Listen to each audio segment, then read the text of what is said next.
Hey everybody, welcome to our session. Looks like we have good participation today. Let me go to the next slide. We get a sense of where everybody is joining us today.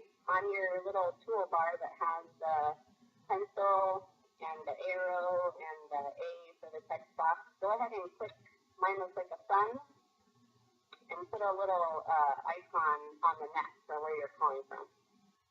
Okay, we got the Southwest covered. Okay, now I'm going to clear the page. Now I want you to click, now this is only the United States, but I want you to click where you'd like to go when you have summer break. Move down the ocean, so that's all Hawaii, I was hoping somebody would say that.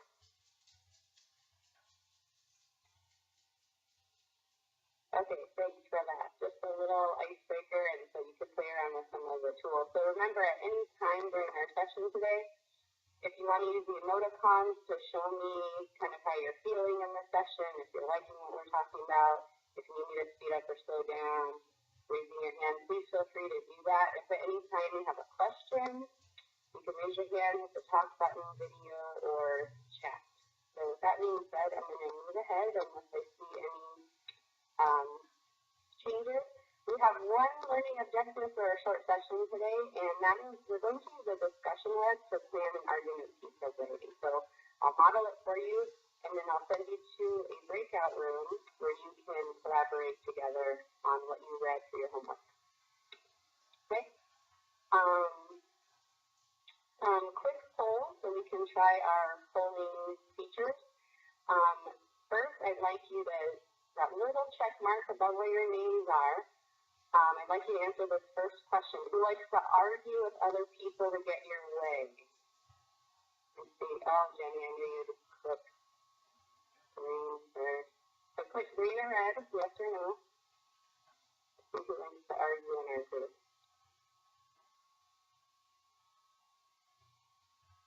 Okay, so everybody answering. I'm going to publish that poll. Okay, here we go. I've got 50-50. I didn't answer that one. I'll answer the next one. Okay, for all the teachers in the group, go ahead and make clear the responses. Go ahead and answer this question. Who has taught argument writing with your students this year? Yes or no?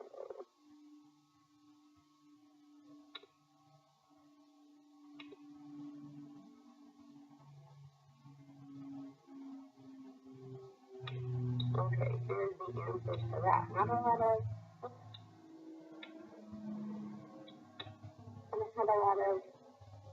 teachers teaching that yet. So last question for the poll, who feels like your students still need more support with this writing type?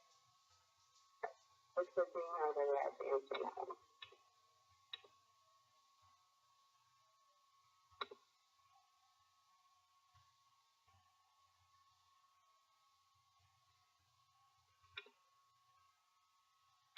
Okay, here's our last poll. So we had about 3 out of 6 of you feel like yes, they need more support, 2 said no, 1 no response.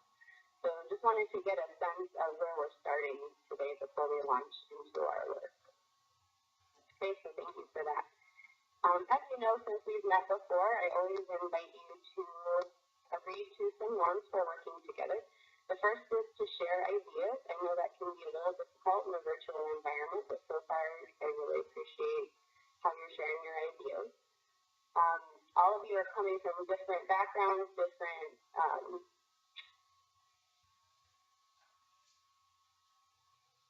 parts of education, different roles. So as we're talking today, create meaning for yourself and how this fits into what you already know and what works for your students.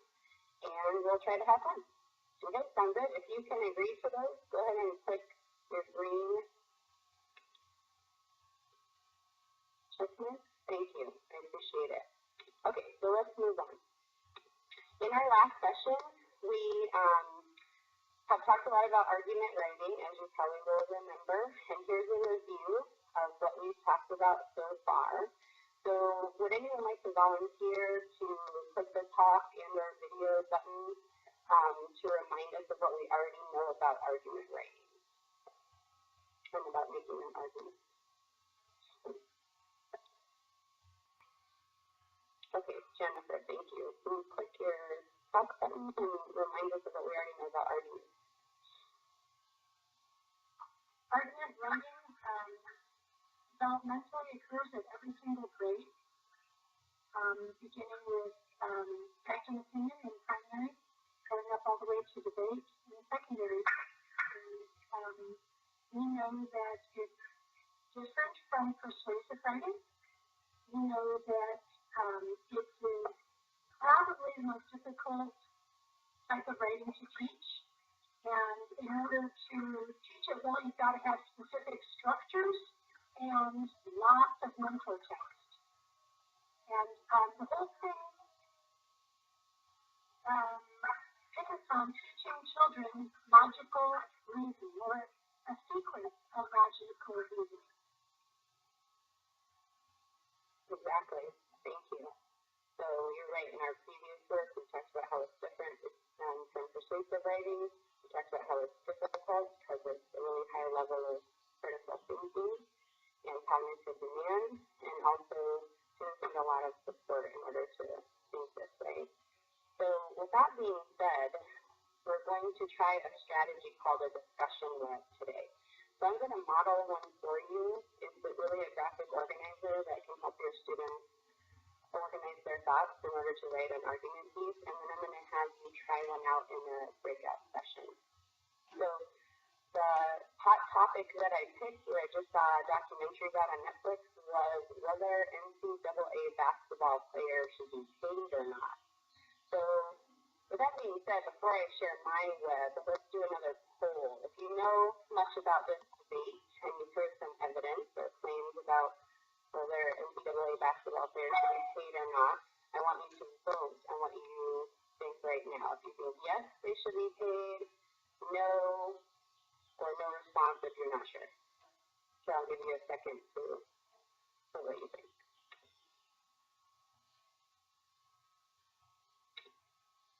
Okay, so here's your views. 1 thinks yes, 3 think no, and 2 are not sure.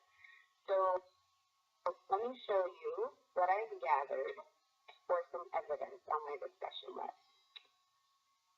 Okay, so here you see the discussion web. In the middle, we have our debatable question, our argument question that we're trying to answer. So my question was, should NCAA basketball players be paid to play? On the yes side or the yay side, I have some claims right here, some evidence that I've gathered from various articles that I've read. So let me just go through those real quick to see if maybe you change your mind after your first decision. So the yes claims are that NCAA players bring millions to their schools, paying them is only fair.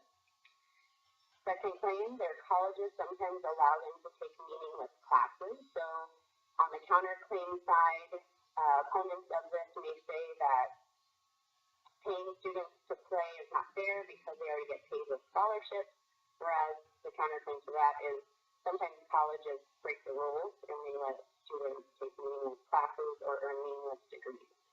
So based on what I did in my research, I concluded that NCAA players should be paid to play college sports. It helps compensate them for their hard work, and it helps offset their college expenses. So you can see how, as I read my research, I was able to easily organize it onto this web. And then after I did the research, then I drew a conclusion.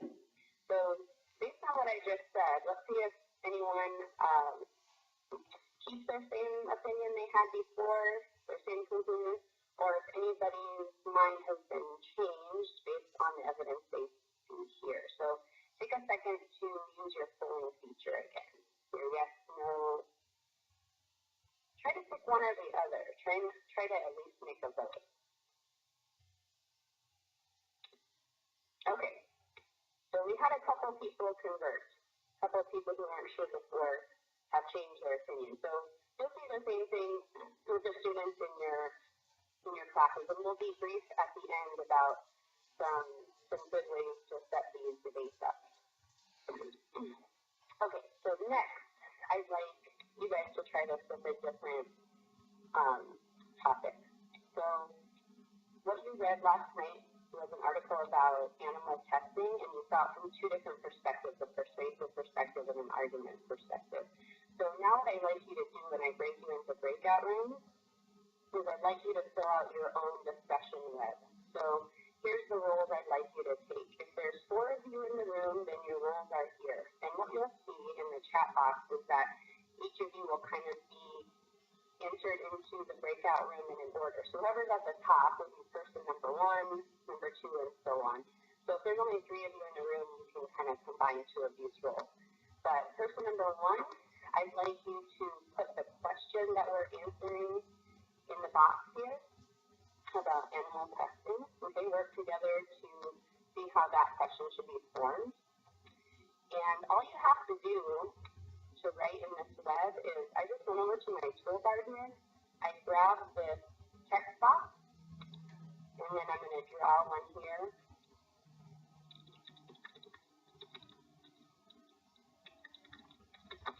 And I just typed it right in there. If the font is too small, a little box pops up at the bottom where I can make it bigger, for example. Everybody try to draw a text box so you get a feel for what that's like in your breakout room. Okay, now click on your polling yes or no if you were able to try the text box out and it worked for you. If it works, hit the green arrow. If you're having trouble or it didn't work, hit the red. Everybody's working except Judy. Is yours working? Oh, Leah asked how do you get the cursor back. Go back up to the very top button, Leah, and click the arrow, and that should release the text box. Okay, so everybody's working now. So Heather, when we're coming to our conclusion, when we're in that discussion room, we can all be talking to each other? Yes, you sure can. That's a great question. And as a moderator, I'm going to pop in and out of each breakout room to see how you're doing. Okay? But you can still use your hand raising button and that sort of thing so I can know if you have trouble. So what I'm going to do is go to this screen. You have a blank one to collaborate on. Then I'm going to go up here to breakout room. I'm going to have 2 breakout rooms today, and the computer will just assign you randomly to your room. So once you're in your room, you'll see who's participating with you, and I'll pop in to see how it's going. Okay? So we'll take however long, maybe 8 minutes or so to work on this. Okay. I think everybody should be back in the main room. Could you give me a green check mark if you can hear me okay, and if everybody's back with us? Awesome. Okay, thank you for that collaboration in your groups. I think each of you chose a spokesperson to share out the conclusion that you made based on the research you read and the things that you gathered. So group 1 was Jennifer, Jenny, and Laura. So would your spokesperson hit the talk and or video button to share your conclusion, please?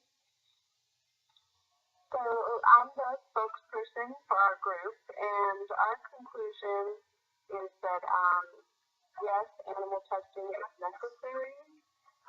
However, the care and cruelty to the animals can be managed so that it's not such a cruel act. So it's kind of a combination of both. Wonderful. That's what made me think of. Sounds like you kind of agreed with both sides, but ultimately you fell on one side more than the other. So thanks. Right. You're done. Judy, would you share out for group 2 your conclusion?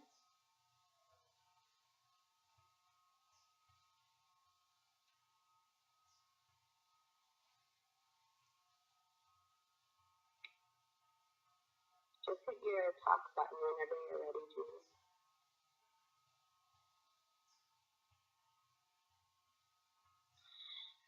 The low cost of animal testing and the benefits to humans outweighs any of the negatives when it's done in a controlled program. Okay, so I think we had agreement about that. Both of your groups concluded yes. However, you didn't want to disregard the safeguards for animals. So thank you for that. Now I want you to have a small enough group where if each of you could just share one idea you have in closing about how this activity applies to your students as you were using this web, what benefits did you see for your students? You can use your hand raise button whenever you have an idea, or Jenny, I know your microphone doesn't work, you can use your idea in the chat box. Maybe some way that you might modify this activity with your students if you hold very younger students, for example. So I'll give you a second to think about how this applies to your own students. You'll share how I do.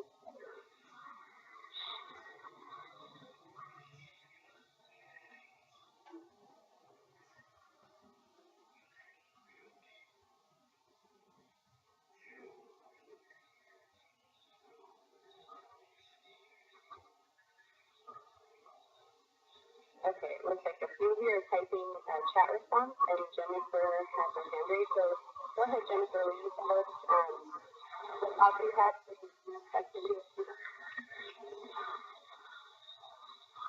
I like this discussion web structure because it really helps kids see how to use the mentor text in order to process structures that they'll use on other mentor texts or to structure their arguments.